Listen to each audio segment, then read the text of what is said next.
It has already been a memorable night here at K1 Millennium. We are still recovering from what has to be one of the best K1 fights I've ever seen. The victory by Andy Hoog over Glabe Feitosa. But we are now set for the main event here on the Fight Network. Mauro Ranallo, along with one of Canada's preeminent fight trainers, Mr. Sean Tompkins. And Sean, if you recovered, you caught your breath again after that wonderful display of stand-up fighting between Feitosa and Hoog. You know what, Mauro? Just an exciting night of fights, all in full.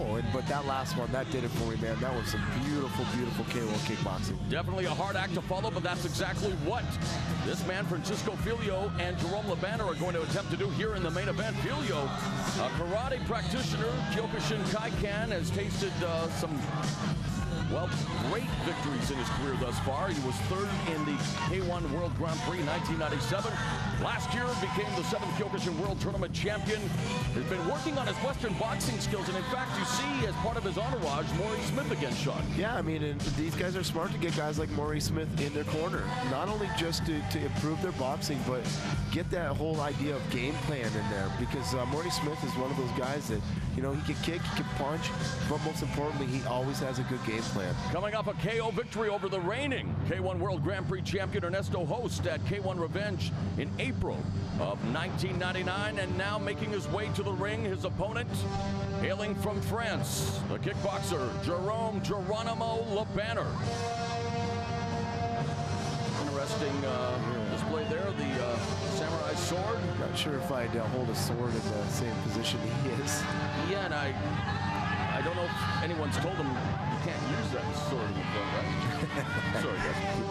He's coming off a TKO victory over Paris Vasilikos last month. In March 2000 in Las Vegas, become the ISKA World Super Heavyweight Thai Boxing Champion. We talked about what happened at the 1999 K1 World Grand Prix when he KO'd defending champion Peter Ertz before being stopped by the new champion Ernesto Host. So Jerome Labanner, Francisco Filho, set to engage in battle here in the main event of K1 Millennium. Jerome's always a very, very focused fighter. One thing we should mention about Jerome Labanner, very interesting, is that he fights southpaw, but he's actually right-handed. He's trained himself to fight K1 kickboxing as a southpaw, but he's actually a right-handed person.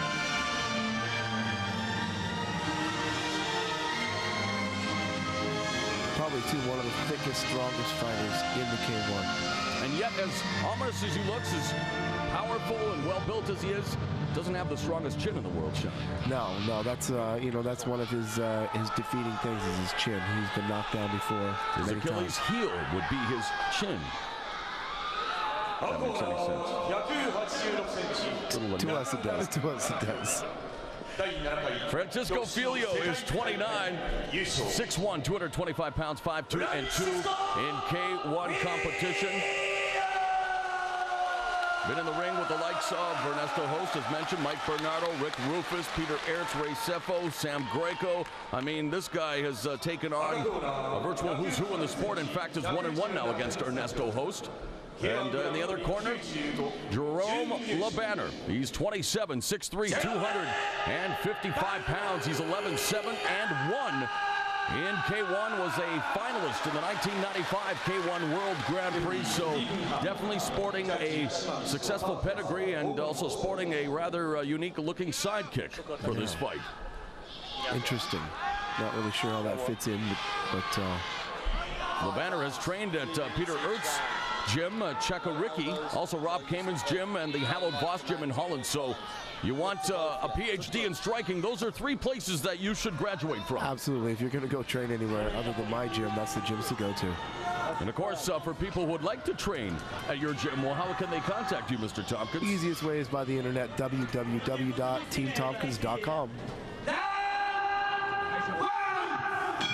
All right, the main event, 5 3-minute rounds to wrap up K1 Millennium. It is Francisco Filho of Brazil and Francis Jerome Labanner.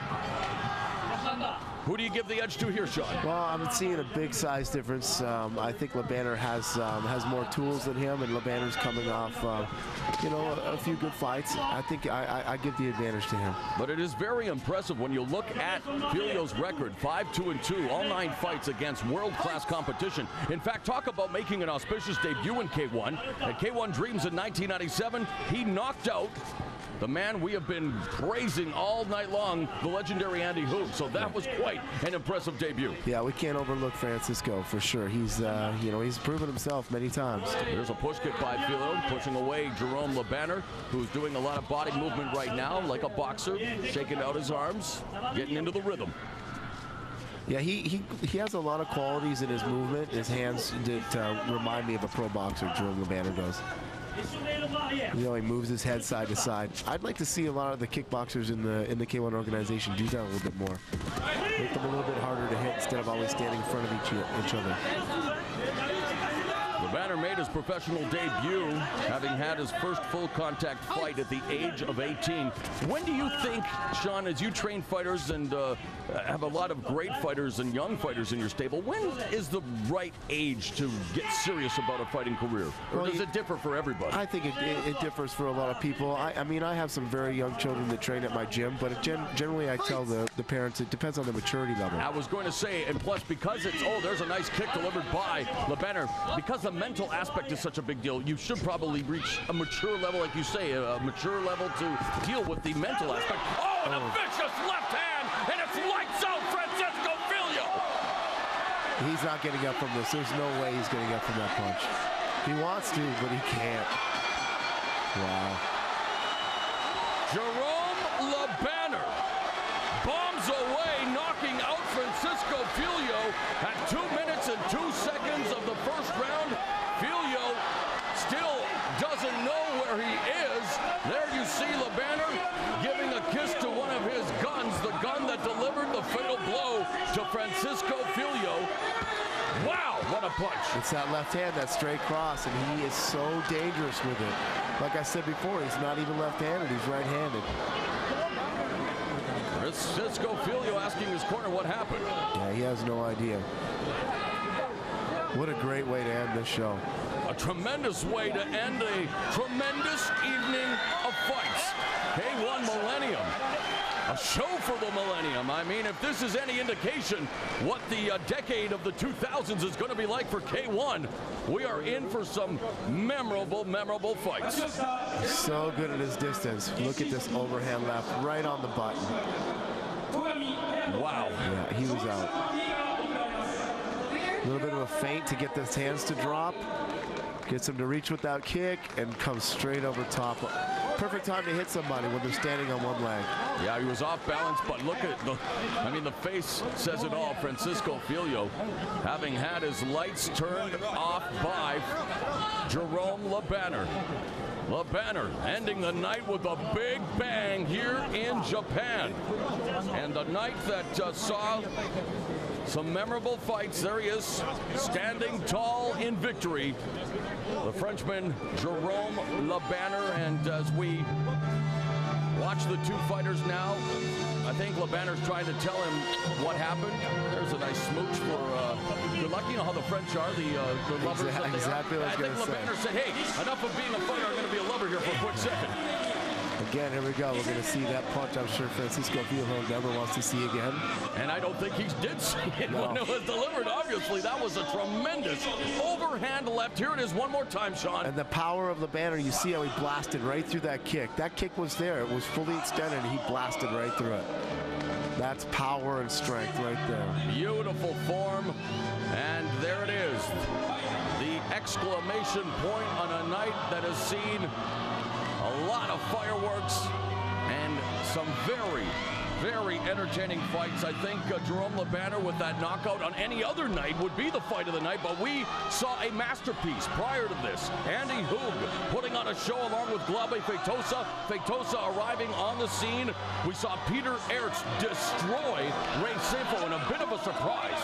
Yeah, I mean, Ray Sefo didn't have a chance in that match at all. Lloyd Van Dams and Samir Benazuz, two maybe up-and-comers. Stefan Leko, there you see him in the ring, congratulating Jerome LeBanner. banner, one of the many highlights on a night